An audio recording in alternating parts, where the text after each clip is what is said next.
To get started, would you give me your name, your date of birth, and where you now live? Vincent Clark Martinez. I was born on August 26, 1958 in Park City, Utah. I now live in Camas, Utah. I've lived in Summit County my whole life. Okay. How old were you when you started mining? Directly out of high school, I was 17 and I went to work at the mine.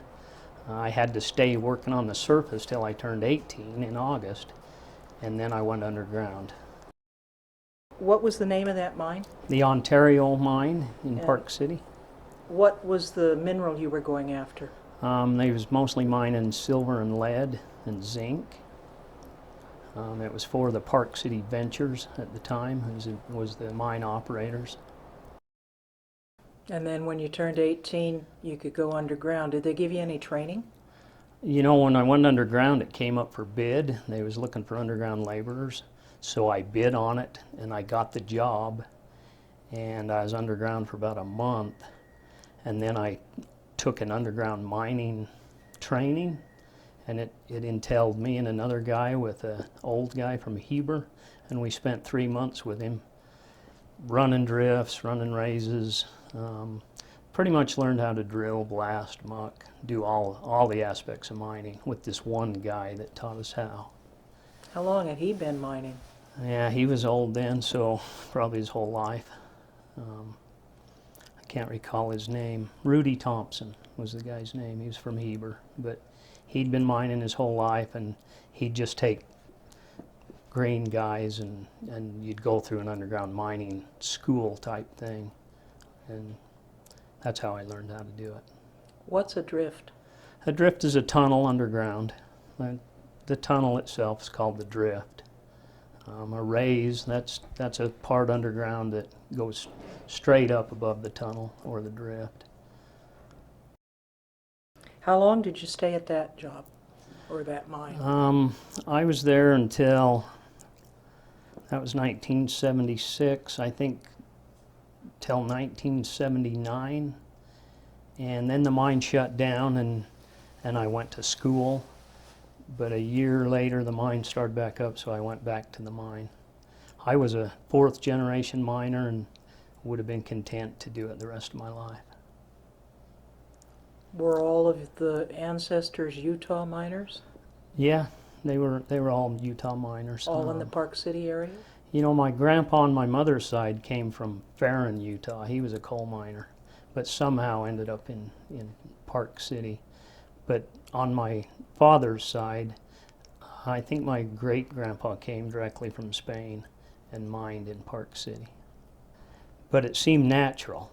I mean, it seemed like I went to work in the mine and it was almost like I already knew how to do it. I'm sure it's in my blood. Were there a lot of mining talk around the dining table? Quite a bit. It wasn't profound. It don't stick out in my memory, but I think my dad talked about the mine quite a bit. He was in the same mine? Yeah. Ontario? Well, the Ontario, they all kind of merged. So he worked in the Judge. I know when he was younger, he worked at Hecla, the Silver King. They were all separate mines, but by the time I was there, they'd kind of all merged into one. And they later became United Park City Mines, all of them. So you started in the Ontario, and then after about 2 or 3 years, they closed the mine down for a period. Mm-hmm. And then they opened it up again, and you went back to the Ontario? Yeah, I actually quit school and I went to work at what they call Keatley.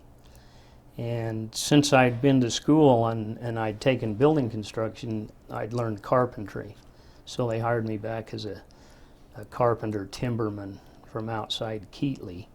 And how do you spell that? Keatley, Keetley. Okay. And it used to be a town that's now underwater from the Jordanelle Dam. Oh. So you used to take Highway 40 and you'd come to a little town called Keatley. And Keatley's still there. The tunnel's still there, still maintained by Jordanelle Water District.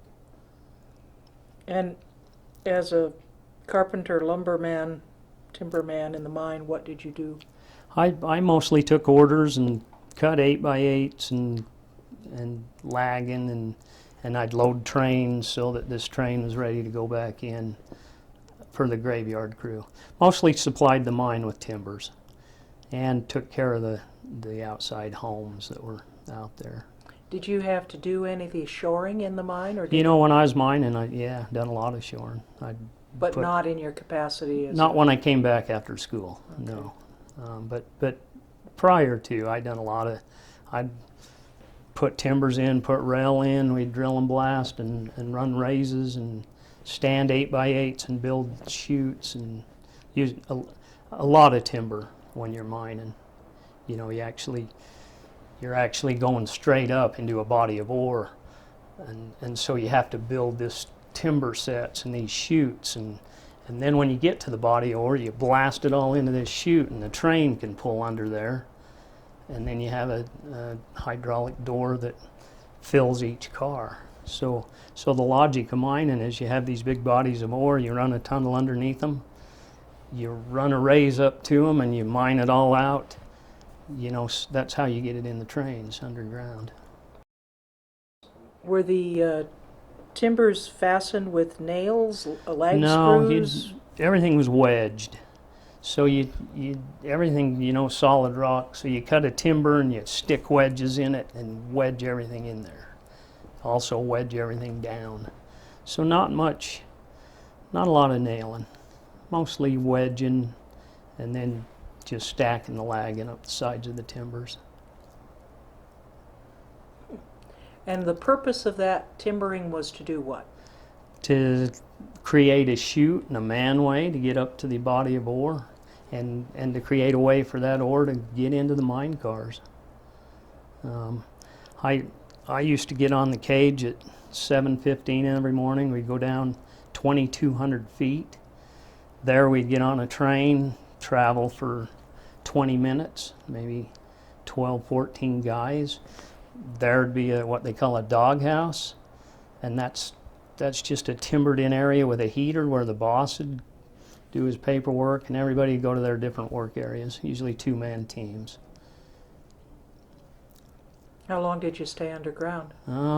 Everybody had to light their fuses by 3. So if you were in there and you were drilling your round and you had all your dynamite loaded, and you had to be ready by 3. And that's when everybody had what they call spit. And that's where you light your round, and it'd go into all the fuses in the mine. And coming out of the mine, you could hear explosions, you know, random booms. It never was scary, but you could hear everybody's rounds going off. Now, if you had problems that day and you didn't get your round off, you didn't get your work done, and you couldn't, you know, blast, you have a crew that come in after you. But if you don't blast, they had nothing to do.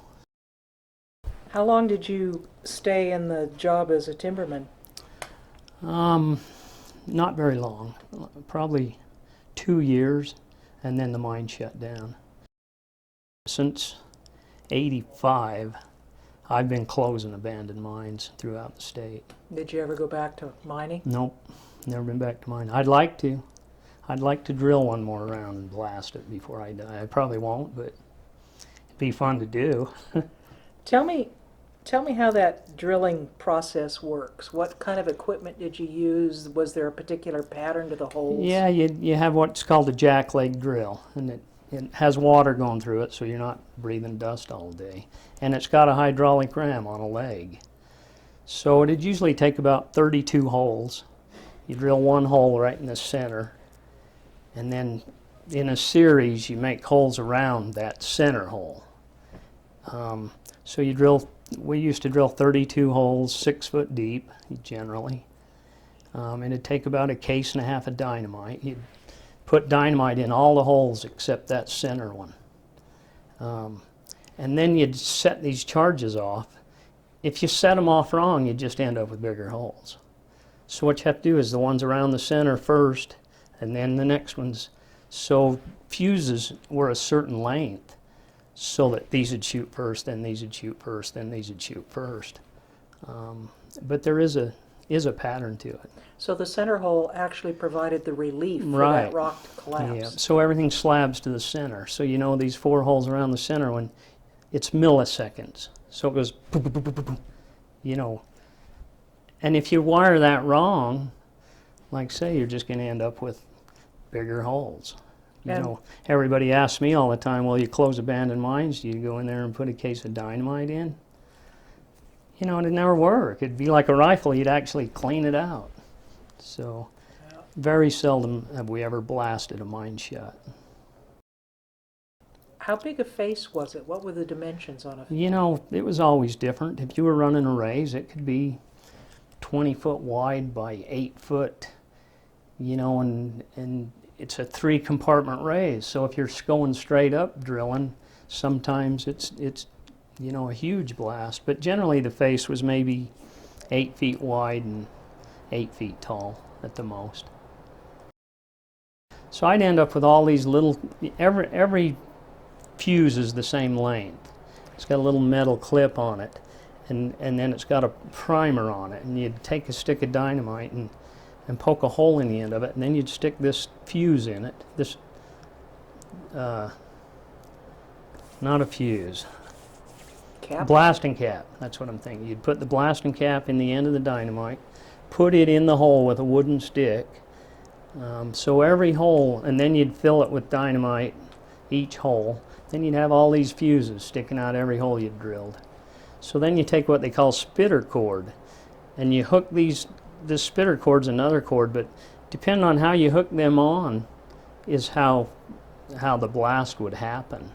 And then you'd light that with a match, and it'd just psss, and then each one would, you know, get going, and you'd stay there and watch till they were all bubbling, and then you'd get out of there.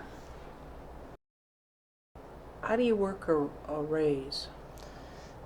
You just, same thing, you drill holes up, and the same thing, you blast everything, you know, to a reliever hole, and you'd shoot 6 feet out, and then you'd come and stand all these timbers and build a deck, and 2 of the chutes, you'd make a chute, so when you got up to that body of ore, you could blast it, and you could run a slushing machine and pull all this stuff into the chute, so the cars could go underneath it. You know, it was a lot harder running a raise than a drift. Drifts, you'd continue forward and you'd put rail down, and, you know, if it was bad ground, you'd timber it. But very seldom did you need to timber. You know, when you get that deep in the earth, it's solid rock. It's not like stuff's caving in all the time and it's timbered everywhere. It's more like a solid hole through a rock. How big were the chutes? I think there's maybe 3 foot wide at the bottom, but the chutes would be 8 feet by 8 feet, you know, solid, like a hollow chute that you could fill with the ore and the waste rock. You know, sometimes you'd have waste rock. Sometimes if the mine got busy or they had trouble with the motors, sometimes your chute would be full and you couldn't really do no work, you know. They always had to pull your chute or you was muck bound. So a lot of it was depend on the motorman, you know, that run the train in and out. The productivity of the mine based on them. There was a lot of water. You know, you'd go down 2,200 feet, and at 1,500 feet, you'd start getting water off every level. So as you go down the shaft, about every 100 feet, there was a light and a mine, a level. So pretty soon water's running off every level. And when you're 2,200 feet, it's like you walk through just this solid wall of water, you know, and then you're in the tunnel where it's dry. So tell me what a typical day was like for a miner. Well, typical day was you'd show up at the change room at 6:45, change your clothes, put on your rubber suit, and get your light, get your tag, go get on the cage. They could lower, I think, maybe 12 people at a time, maybe more, maybe 24. I think it was a double deck cage, so 12 guys would get in this and 12 guys, and then they'd lower you down to what level you was working on, And generally you'd get on a train there and go for another 20, 30 minutes to a doghouse. And the whole mine was covered with these little, people working on the 1500. There was actually an underground machine shop on the 1500-foot level where they'd build, they had a lathe and they had welders, and it was all wood, wood sides. You wouldn't even know he was underground if you didn't know. But you'd get to your work area, get the doghouse. Yeah, it took a lot of time, and if you were a miner, you was pressed for time, so you wouldn't dally much, because to go in there, when you get there, you get the doghouse, leave your lunch, go to your work area, you have to clean up the mess the last crew left. So they just blasted it at 3, and then the afternoon shift had come at 5, so they always had 2 shifts. But you'd have to clean their mess up and then drill your own and blast. So a lot of times you worked hard for that little bit of time. I missed a lot of lunches because if you don't, like say if you don't blast, the crew that comes in behind you has nothing to do. So pretty soon if you're not performing, you get stuck as a motorman, or if you want to be a miner, you had to work hard. Usually you said in two-person crew? 2 persons, yeah. So what would one person do and what would the second person do? Depending. If you was in a stope, one person would be what they called slushing.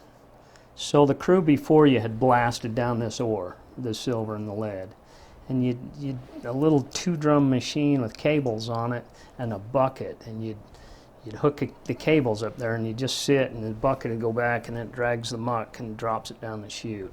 So one guy would start cleaning that up while the other guy started drilling. Or timbering, big heavy 8x8s, it always took 2 to lift the caps up or to lift the posts up. Or it seemed like both men stayed pretty busy. A lot of times when you drill, I'd always start with a 2-foot drill steel. It's only this big, and drill all my holes 2 foot. And then I'd take a 6-foot steel and drill into all the holes again.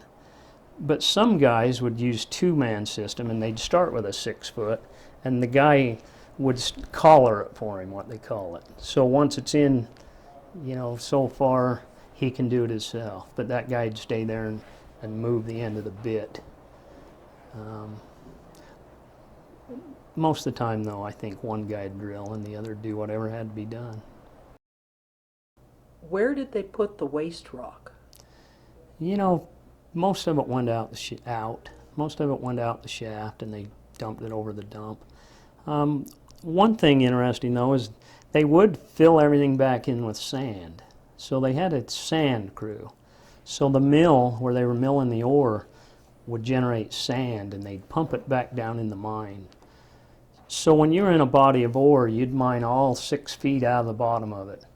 And it could be as big as this room, a body of ore, maybe 10 foot high. And you'd take all of it 6 feet out, and then they'd fill that with sand. So then the next level, you'd take 6 more feet out and shooting everything down onto the sand. So by the time they were done with a body of ore, they'd filled the hole back up with sand from the mill. And you were living in Park City at the time? Yeah, I was in Park City till 1980, and then moved to Camas. What was it like in Park City then? Great town. It was, when we were kids there, the resort had just started. It was like we had our own little private ski resort. The world hadn't found out about Park City. There was abandoned houses everywhere. Pretty small. The year I graduated, 76, I think there was 24 graduating seniors. The whole school, 7th through 12th, there might have been 110 kids. So you pretty much knew everybody. Everybody knew everybody. It's not the town it is now, I'll tell you. My dad still lives there. He was raised in the canyon. They call it the canyon. They head to Main Street. If you keep going, that's the canyon. And he lived there when he was a kid, and he still lives there today, and he's 80. What would you like to do if you could go back? As far as go back in time to the Yeah, go mine, back in the mine. go yeah. back in the mine. Like I say, I'd like to drill one more round and shoot it, just to see if I still can. Nothing too spectacular though. I've been in 1,000 mines since, like closing them for the state. Is there anything else you want to tell us about your experience as a miner that we haven't touched on yet? I think we've touched on most of it. I do know it was quite a camaraderie between miners, that existed there, and I think that's why people liked the job so much, because of the guys that were there, and they all looked out for each other. So. No women in the mine? There were some women in the mine, and it was a little contentious because, for years and years and years, they thought it was bad luck for a woman to be in a mine. But in the late 70s, there were some women that came to work in the mine, and one of them even became a miner, would drill and blast and done a good job at it. So,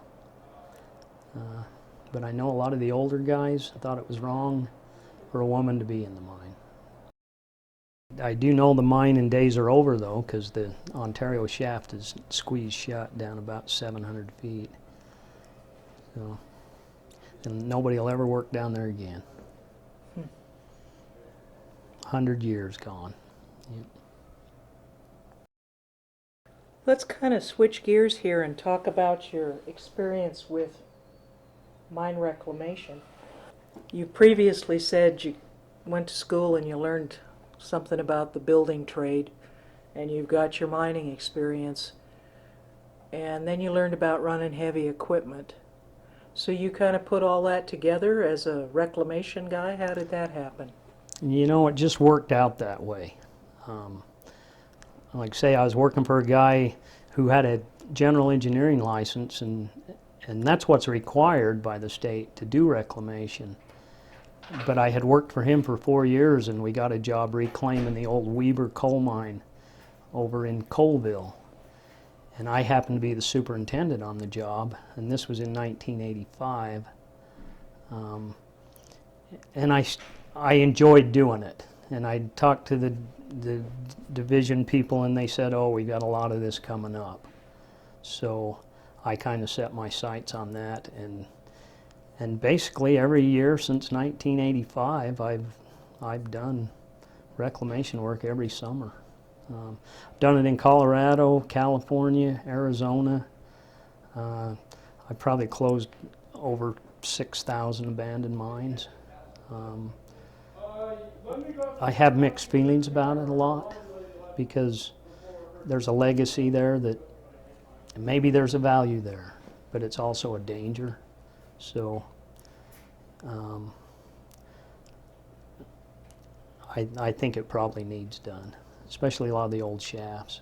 If you fall in one of them shafts that's 2,000 feet deep, and not only will you die, but they won't even get your body out.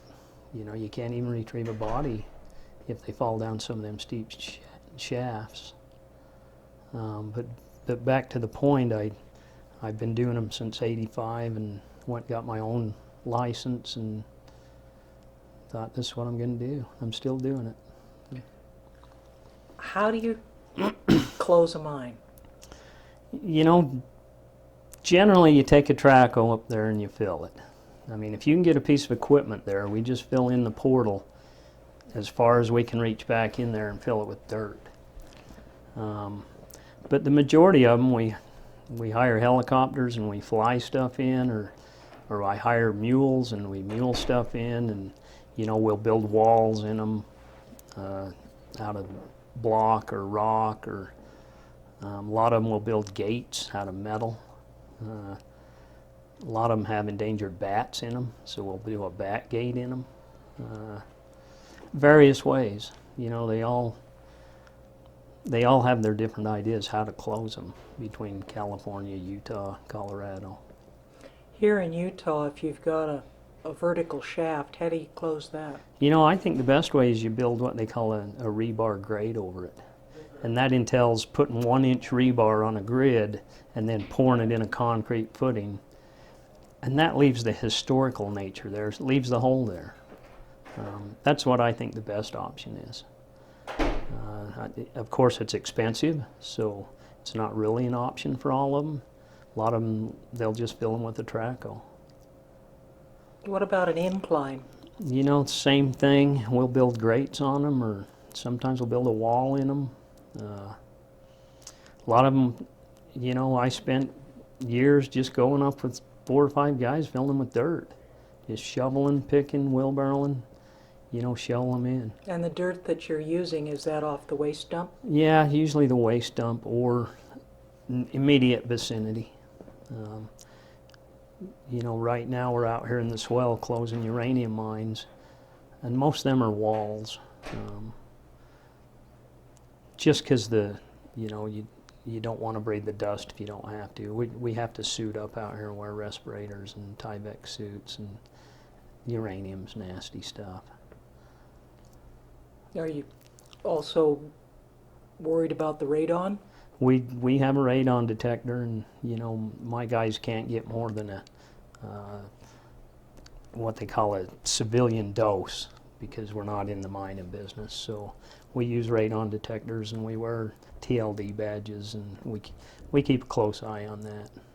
And they always wear respirators, which protects you from the radon. I'm doing some work for Midway Irrigation, trying to get water out of their mine. Back in 1916, they ran the Snake Creek drain tunnel. And the idea was to run this tunnel in underneath the Park City mines and solve the water problem. But they ran this tunnel in 12,000 feet, and they had so much water they had to quit.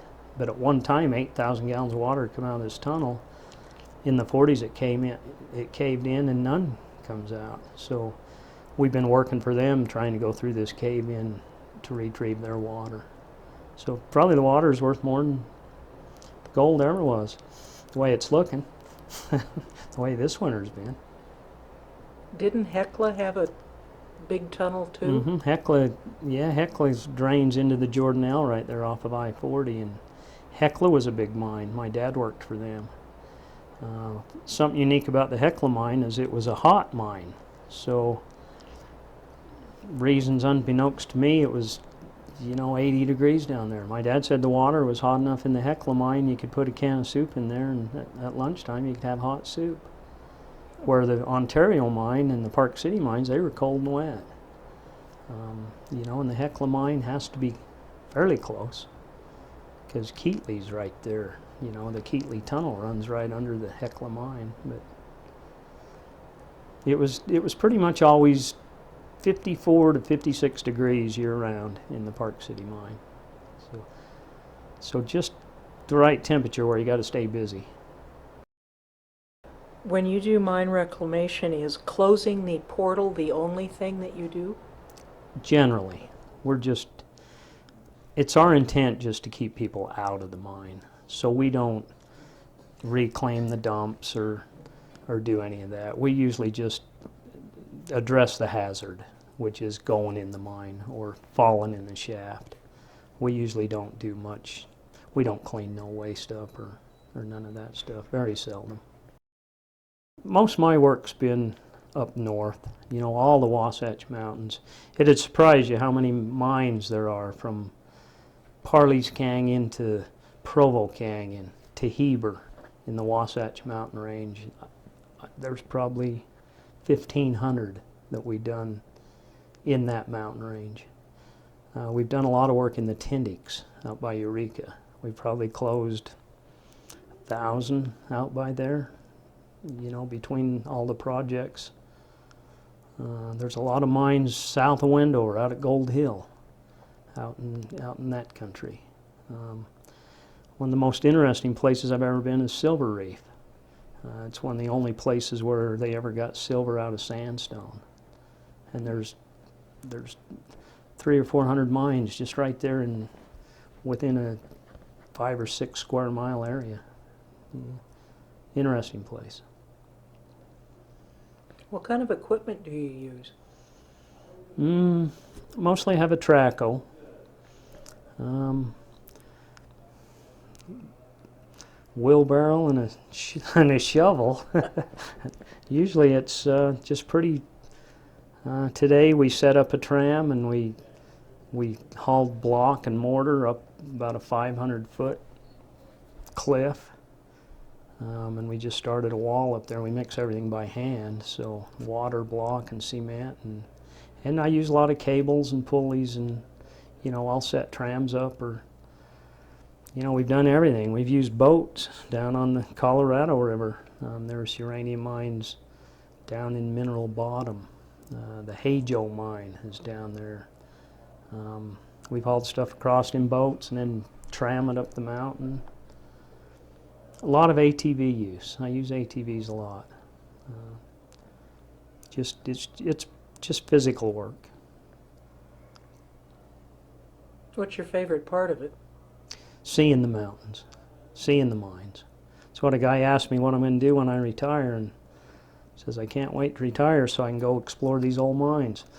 I've been doing it my whole life, but yeah, it's just a good history.